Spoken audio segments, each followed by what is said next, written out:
Hi hello నమస్తే, welcome back to iDream media. ఈరోజు మనతో ఉన్నారు మ్యూచువల్ ఫండ్స్ డిస్ట్రిబ్యూటర్ అయిన పిఎస్ చంద్రశేఖర్ గారు, ఆంఫీ సర్టిఫైడ్. సో సార్తో మాట్లాడదాం ముఖ్యంగా గ్లోబల్ ఫండ్స్ గురించి.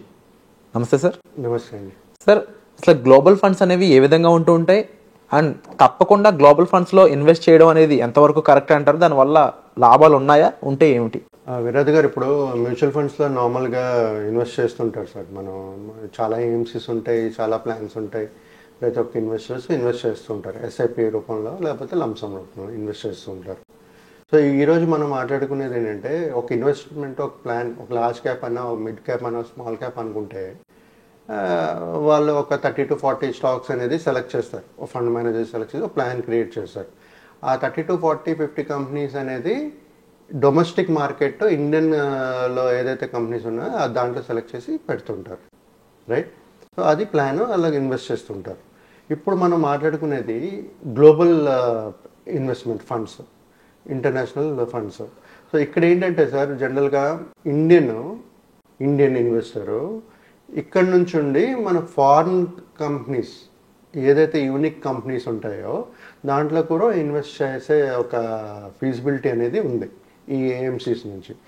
ఈ ఏఎంసీస్ ఏం చేస్తారంటే ఇలాంటి ఇంటర్నేషనల్ గ్లోబల్ ఫండ్స్ అనేది లాంచ్ చేస్తుంటారు. కాకపోతే దీంట్లో ఏంటంటే సార్, ఒక రెస్ట్రిక్షన్, ఒక లిమిట్ ఉంటుంది. అంత అమౌంట్ వరకే మనం ఇన్వెస్ట్ చేయగలుగుతాం ఈ గ్లోబల్గా. సో మనం మాట్లాడుకున్నాం సార్, ఇవాళ ఒకవేళ చూసుకుంటే ఆ limits mutual fund industry wise తీసుకుంటే మ్యూచువల్ ఫండ్స్లో ఆ లిమిట్ అనేది 700 crores ఉంది సార్. ఓకే, ఇప్పుడు మనం ఈటీఎఫ్ తీసుకున్నాం సార్. ఒక ఇండస్ట్రీ వైజ్ తీసుకుంటే ఈటీఎఫ్లో 100 crores అనేది లిమిట్. ఓకే, అదే ఇప్పుడు if you're coming to individual AMCs, ఇండివిజువల్గా ఒక ఏఎంసీ గురించి మాట్లాడుకుంటే వాళ్ళు మ్యూచువల్ ఫండ్స్లో 100 crores వరకు పెట్టుకోవచ్చు. ఓకే, అది ఈటీఎఫ్లో వస్తే 30 crores. సో ఈ లిమిట్స్ ఏదైతే ఉందో దానికంటే ఎక్కువ ఎక్స్పోజర్ చేయలేరు, ఇన్వెస్ట్ చేయలేరు. సో ఇది regulated. So we cannot go beyond that limit అండి. సో ఇది చూసుకుంటే దీంట్లో ఇన్వెస్ట్ చేయడం ఎందుకు అని అనుకుంటే, ఇప్పుడు మనం మాట్లాడుకుంటే మనం జనరల్గా లార్జ్ క్యాప్, మిడ్ క్యాప్ చేసేటప్పుడు ఓన్లీ డొమెస్టిక్ ఎక్స్పోజర్ అనేది ఉంటుంది.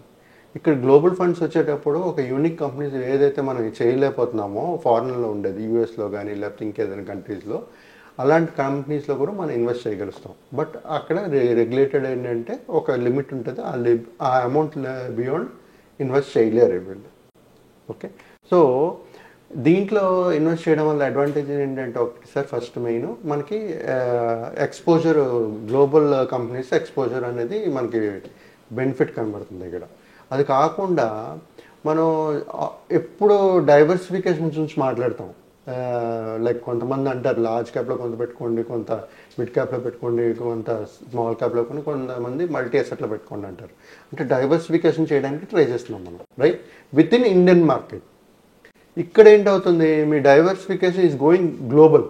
అంటే కొంత మీ part of the investment domestic మార్కెట్లో వెళ్తుంది, గ్లోబల్ మార్కెట్ కూడా వెళ్తుంది, రైట్? సో ఇలాంటి చేసేటప్పుడు ఏమవుతుందంటే సార్, ఇప్పుడు అందరూ గ్రోత్, ప్రతి ఒక్క ఎకానమిక్ గ్రోత్ సేమ్ ఉండదు, రైట్? ఇప్పుడు ఇండియా ఒకలా గ్రో అవ్వచ్చు, యూఎస్ ఒకలా గ్రో అవ్వచ్చు, చైనా ఒకలా గ్రో అవ్వచ్చు. సో ఏ కంపెనీస్ అయితే మనకి బాగుంటుంది, మంచి రిటర్న్స్ వస్తుందని తెలుస్తుందో, ఆ ఫండ్ మేనేజర్ ఏదైతే అనలైజ్ చేసి ఇచ్చేస్తారో, సెలెక్ట్ చేస్తారో అలాంటి కంపెనీస్లోని పెడుతుంటారు. సో ఇలాంటి ఒక ఫండ్లో ఇన్వెస్ట్ చేయడం అనేది మన అదృష్టం అనుకోవాలి సార్. ఎందుకంటే గ్లోబల్, మన ఇండియాలో ఉండి మనం ఫారిన్ కంట్రీస్లో మంచి కంపెనీస్లో, పెద్ద లార్జ్ కంపెనీస్లో, జైంట్ కంపెనీస్లో మనం ఇన్వెస్ట్ చేయగలిగే ఛాన్స్ దొరుకుతుందంటే ఇట్స్ గుడ్ ఆపర్చునిటీ. సో జనరల్గా ఈ డైవర్సిఫికేషన్ ఉండడం వల్ల మనకి బెటర్ రిటర్న్స్ అనేది కనబడుతుంటుంది, రైట్? ఇప్పుడు మనం కొన్ని ఎగ్జాంపుల్స్ తీసుకున్నాం sir. It is not a suggestion are recommendation, but ఒక సాధారణ ఒక ఇన్వెస్టరు, కస్టమరు ఇది చదివితేనే తెలుస్తుంది వాళ్ళకి గ్లోబల్ ఫండ్ అంటే నా ఇన్వెస్ట్మెంట్ కొంచెం ఈ కంట్రీలో పెడుతున్నారు లేకపోతే బయట కంట్రీలో పెడుతున్నారు అనేది తెలుస్తుంది.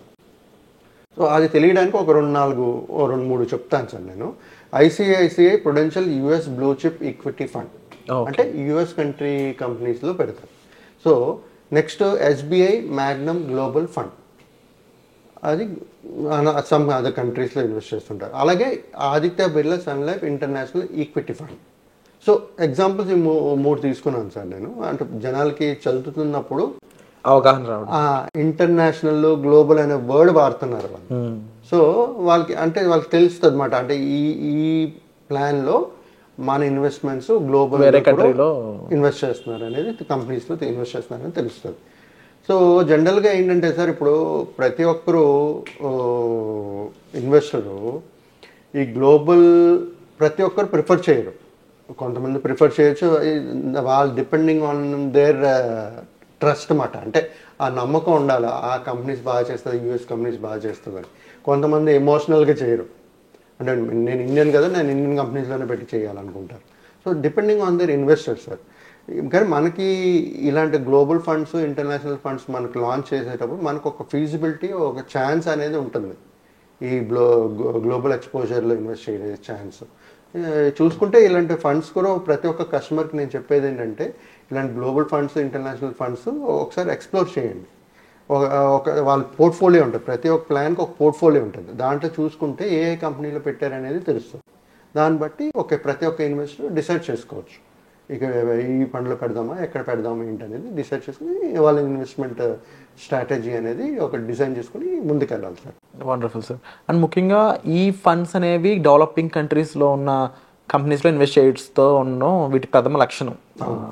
సో తప్పకుండా మన ఇన్వెస్ట్మెంట్ కూడా డెవలపింగ్ కంట్రీస్లో ఇన్వెస్ట్ చేసినట్లయితే కొంచెం మంచి అవుట్కమ్ వచ్చేదానికి స్కోప్ ఉంటుంది. కాబట్టి మీరు చెప్పిన ఈ గ్లోబల్ ఫండ్స్ అనేవి ఎక్కువ మందికి రీచ్ అవ్వాల్సిన అవసరం ఉంది సార్. అండ్ తప్పకుండా వీటిపై మీకు మరింత అవగాహన కావాలనుకున్నట్లయితే, ఈ గ్లోబల్ ఫండ్స్ ఏంటి, ఎలా ఇన్వెస్ట్ చేయాలి తెలుసుకోవాలనుకున్నట్లయితే డిస్ప్లే అవుతున్న నెంబర్స్ కాల్ చేసి మీరు పిఎస్ చంద్రశేఖర్ గారితో డైరెక్ట్గా కూడా పర్సనల్ అపాయింట్మెంట్స్ ద్వారా మాట్లాడడానికి స్కోప్ ఉందండి. So thank you so much for the information sir. Thank you Virat గారు.